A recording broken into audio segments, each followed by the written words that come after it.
पुराने जमाने में एक जादूगर अपने जादू की कला दिखा दिखा कर बहुत फेमस होता जा रहा था। कई बड़े बड़े लोग उसे अपने यहाँ बुलाते, जादू दिखाने के लिए कहते, और जब वह जादू दिखाता तो खुश होकर उसे छोटा मोटा इनाम देते। जादूगर इतना प्रख्यात हो गया था कि उस राज्य के राजा तक भी उसकी बात पहुंच गई। इसलिए राजा ने भी उसका जादू देखने की इच्छा जताई। राजा का बुलावा आया तो जादूगर भी खुश हो गया। उसने सोचा, अपनी जिंदगी का सबसे बड़ा इनाम पाने का ये अच्छा मौका है। कोई ऐसा जादू दिखाऊंगा कि राजा उसे खुश होकर बहुत बड़ा इनाम दे दे। जादूगर राजा के दरबार में पहुंचा। तब तक उसने सोचा नहीं था कि वह क्या जादू दिखाएगा। उसे यह तो पता था कि छोटी मोटी चीजें गायब करने वाले जादू से राजा को वह खुश नहीं कर सकता। उसे कुछ बड़ा करना पड़ेगा। उसने जब राजा को पहली बार देखा तो उसकी नजर सबसे पहले राजा के मुकुट पर पड़ी और उसने मन बना लिया कि राजा का मुकुट ही गायब करके सबको आश्चर्यचकित किया जाए। जादूगर ने अपना जादू शुरू किया और जैसा उसने सोचा था, राजा का मुकुट गायब कर दिया। राजा का मुकुट गायब होते ही सभा में बैठे सभी लोग राजा पर हंसने लगे। राजा को लगा कि जादूगर ने जानबूझकर उसकी तौहीन करने के लिए ऐसा किया है। राजा लोगों की हंसी को अपना अपमान समझ बैठा। गुस्से में आए राजा ने तुरंत उस जादूगर को पकड़कर काल कोठरी में डालने का हुक्म दिया और साथ में यह भी कहा कि इसे 7 दिन के बाद फांसी की सजा दे दी जाए। जादूगर ने ऐसा नहीं सोचा था जो हो गया। फिर भी जादूगर इतना परेशान और दुखी नहीं दिख रहा था जितना उसे होना चाहिए था। जादूगर की पत्नी को जब इस बात की खबर लगी तो वह दौड़ी दौड़ी जादूगर को मिलने के लिए काल कोठरी में आई। अपने पति को इस तरह से मुसीबत में फंसे देखकर रोए जा रही थी। जादूगर ने उसे समझाया कि चिंता मत करो और खुश रहो। पत्नी को लगा कि मौत की सजा सुन जादूगर को सदमा लगा होगा, इसलिए ऐसी बहकी बहकी बातें कर रहा है।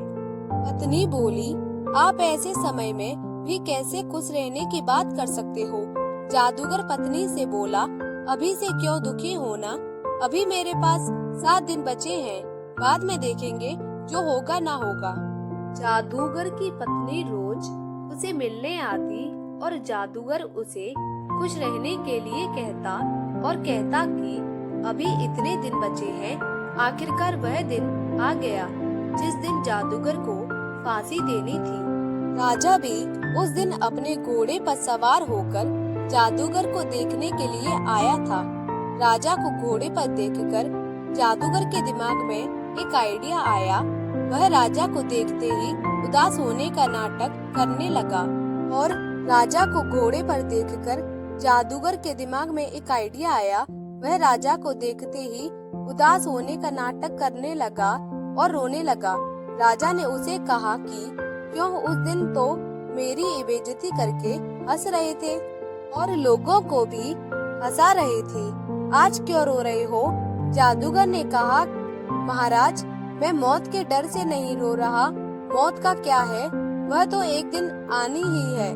मैं इसलिए रो रहा हूँ कि मेरे इतने सालों की मेहनत, इसमें मैं अपने घोड़े को उड़ना सिखा रहा था, सिर्फ 1 साल की वजह से बर्बाद हो जाएगी।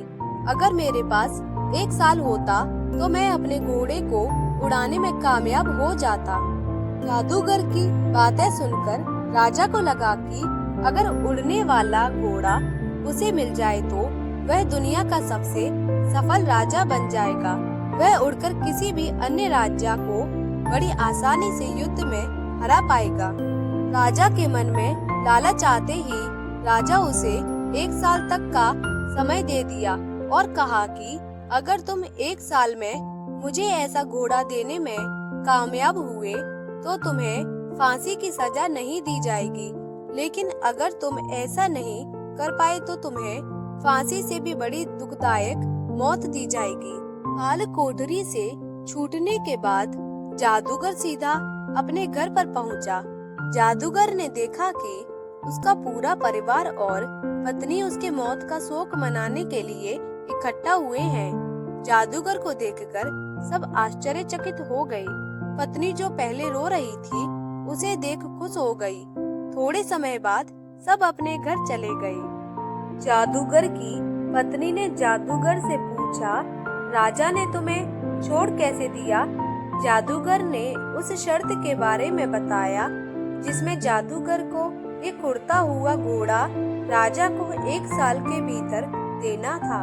शर्त को सुनकर जादूगर की पत्नी फिर गुस्सा हो गई और बोली, तुम कैसी अजीब शर्त मानकर आ गए? क्या तुम नहीं जानते ऐसा घोड़ा कभी संभव ही नहीं है। जादूगर बोला, मुझे पता है उड़ने वाला घोड़ा मैं कभी नहीं राजा को दे पाऊंगा, लेकिन मुझे जो 1 वर्ष का समय मिला है मैं उसे खुशी खुशी तो जी पाऊंगा। अब तुम भी चिंता छोड़ो और खुश रहो। 6 महीने ही बीते थे कि राजा और उसका घोड़ा दोनों ही मर चुके थे। राजा ही नहीं रहा तो जादूगर को दी गई मोहलत जो 1 वर्ष की थी अब जीवन भर के लिए हो गई। दोस्तों, छोटी सी ये जादूगर की कहानी हमें यही सिखाती है कि आज वर्तमान में जीना ही बुद्धिमानी का काम है। आपके पास अभी जितना समय है उसे खुशी खुशी जियो, उसका आनंद लो। कल क्या होगा उसकी चिंता मत करो। अक्सर हम जो सोचते हैं भविष्य उससे बहुत अलग होता है, इसलिए हमें जो वर्तमान का मूल्यवान समय मिला है उसे भविष्य की चिंता करके वेस्ट करने का कोई मतलब नहीं है। तो दोस्तों, आपको कैसी लगी हमारी छोटी सी एक ज्ञानवर्धक कहानी? हमें कमेंट करके जरूर बताइएगा। अगर कहानी पसंद आई हो तो वीडियो को लाइक एंड शेयर जरूर कर दीजिएगा। हमारे चैनल को ज्यादा से ज्यादा सब्सक्राइब कर दीजिएगा। घंटी को दबाकर ऑल पर सेट कर लीजिएगा, जिससे हमारे चैनल पर आने वाली वीडियो आप तक पहले पहुंचे। धन्यवाद।